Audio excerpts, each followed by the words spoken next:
Bahay ko nga ito! Jerry! Jerry!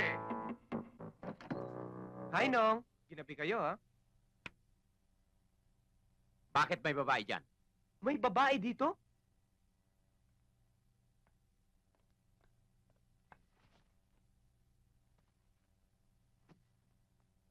Jerry? Nasaan ang babae dyan? Ayan na naman kayo, Nong. Hanggang ngayon ba naman, dala nyo pa rin yung pangarap nyong magkaroon ng anak na babae? Naalala nyo ba, nung 2 years old pa lang ako? Parati nyo akong binibihisan ng damit babae. Ngayon ba namang malaki na ako eh. Babae pa rin ang tingin nyo sa akin. Ayan, nakita mo yan?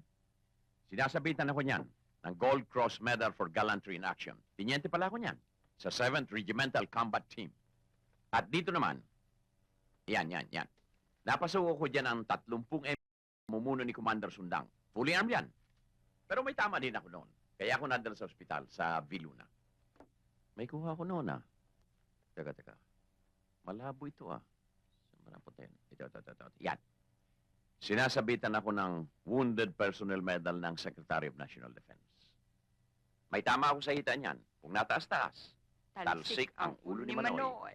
Ano ka mo? Wala. At yung iba pang encounter namin sa Bicol, lalo na yung sa Irusin, sa Sorso. Arthur, Ha? pwede ba? Iba naman ang pag-usapan natin. Kasi tuwing pupunta ka na lang rito, wala na tayong pinag-usapan kundi tungkol sa mga karanasan mo sa labanan.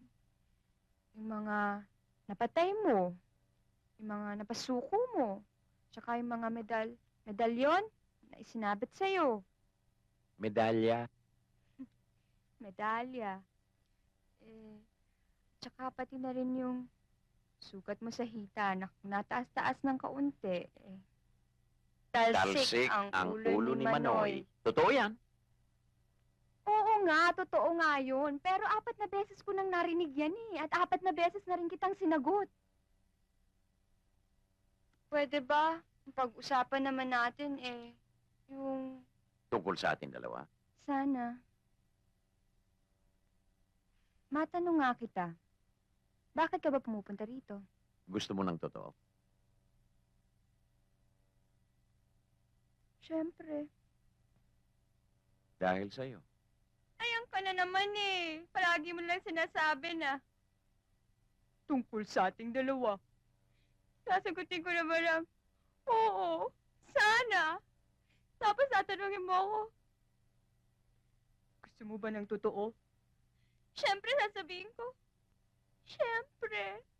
Nakukulili na yung tenga ko dyan eh. Ganon.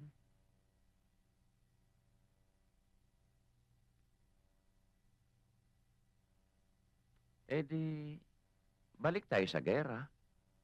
Alam mo ito, hindi mo pa nakikita. Ngayon ko lang dinala ito.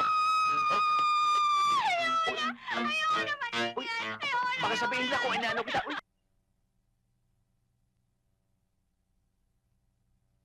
Gary, gising ka pa ba? Parang ang taba mo ngayon.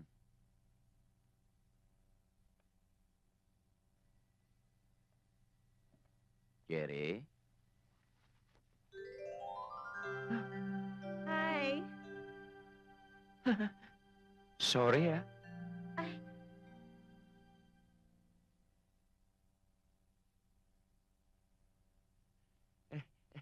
Pasensya ka na.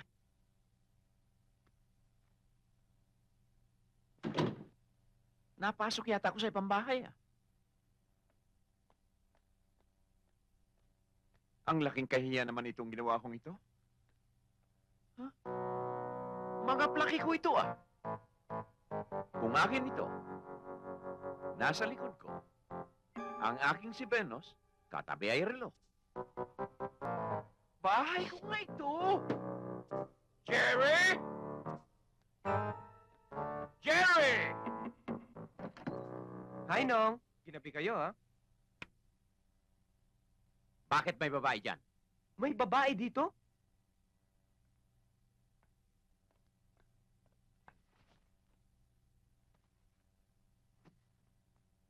Jerry,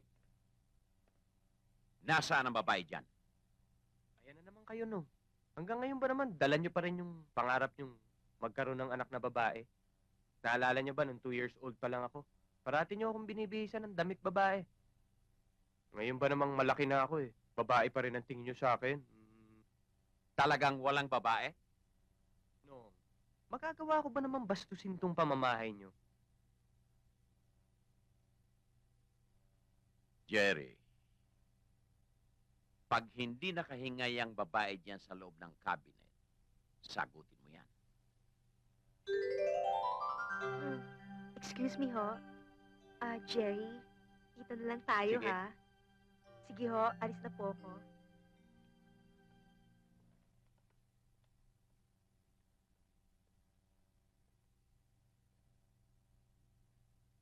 Walang babae, ha?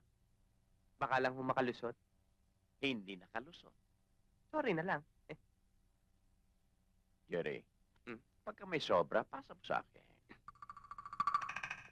Di ba talaga ninong ko?